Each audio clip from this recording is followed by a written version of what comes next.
முதல்ல தமிழகத்துல இருக்கிறது திமுக ஆட்சியில அடிப்படையில இருக்கிறது பெரிய பிரச்சனை டாஸ்மாக் போதைப் பொருட்கள் நம்ம இளைஞர்களை எந்த அளவுக்கு பாதிக்குதுன்னு நம்ம பார்க்கணும். லா அண்ட் ஆர்டர் சுத்தமா இல்லை.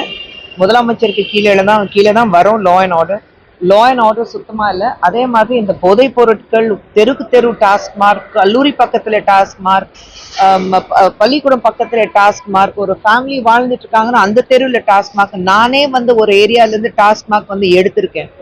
ஸோ இந்த மாதிரி இருக்கும்போது நிச்சயமாக இதுக்கு பதில் முதலமைச்சர் அவர்கள் தான் சொல்லணும். ஏன்னா எலெக்ஷன் வேற வரப்போகுது.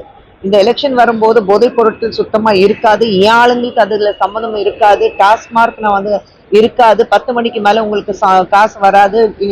தமிழக கவர்மெண்ட் டாஸ்மார்க் மட்டும் நாங்க நம்பி இருக்க மாட்டோம்னு ஏன் சொல்ல மாட்டேங்கிறாங்க? எத்தனை தாய்மார்கள் கம்ப்ளைண்ட் பண்ணியிருக்காங்க, எத்தனை டெய்லி நம்ம இந்த மாதிரி பிரச்சனைகள் பார்த்துட்டு தான் இருக்கோம். இதுக்கு முதலமைச்சர் தான் பதில் சொல்லுவாங்க. மகளிருக்கு ஆல்ரெடி திமுக 1000 ரூபாய் மாதம் கொடுத்துருக்கு. எப்போல இருந்து இல்ல நான் கேக்குறேன், எப்போல இருந்து எத்தனை நாளா கொடுத்துட்டு இருக்காங்க?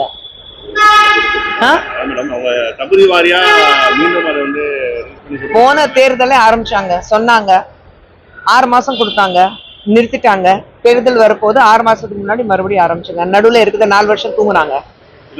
நிதி நெருக்கடியில தற்போது அதிமுக தேர்தல் அறிக்கையில பெண்களுக்கு 2000 ரூபாய், ஆண்களுக்கு இலவச பேருந்து, இந்த மாதிரி திட்டங்கள்லாம் கொடுத்துருவாங்க. இருக்கக்கூடிய நிதி நெருக்கடியில் 1000 ரூபாவே கொடுக்கக்கூடிய முடியாத சூழ்நிலை 2000 ரூபாய் எப்படி கொடுக்க முடியும்னு நினைக்கிறீங்க? 1000 ரூபாய் எப்படி கொடுத்தாங்க அது சொல்லுங்க. 2000 ரூபாய் அதிமுக கொடுத்துருவாங்க. மேடம், சட்டசபை இன்று கூடுகிறது. இந்த வருஷத்தோட முதல் சட்டசபை. இது ஆளுநர் அவருடைய முதல் உரையை சொல்கிறார்.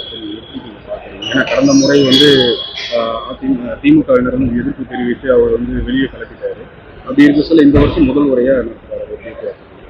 இந்த வருஷமும் அவங்க கிளம்புவாங்க.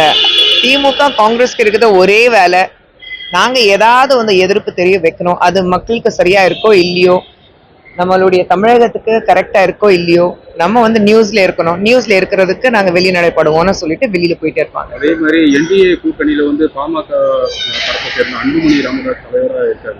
அவர் கூட்டணி குறித்து பேச்சுவார்த்தை நடத்தினால் அன்புமணி மேலையும் பிரதமர் மேலையும் நாங்க வழக்கு தொடரணும்னு சொல்லிட்டு ராமதாஸ் அது அவங்களுக்குள்ள பர்சனல் விஷயம். அது நான் கமெண்ட் பண்ண முடியாது.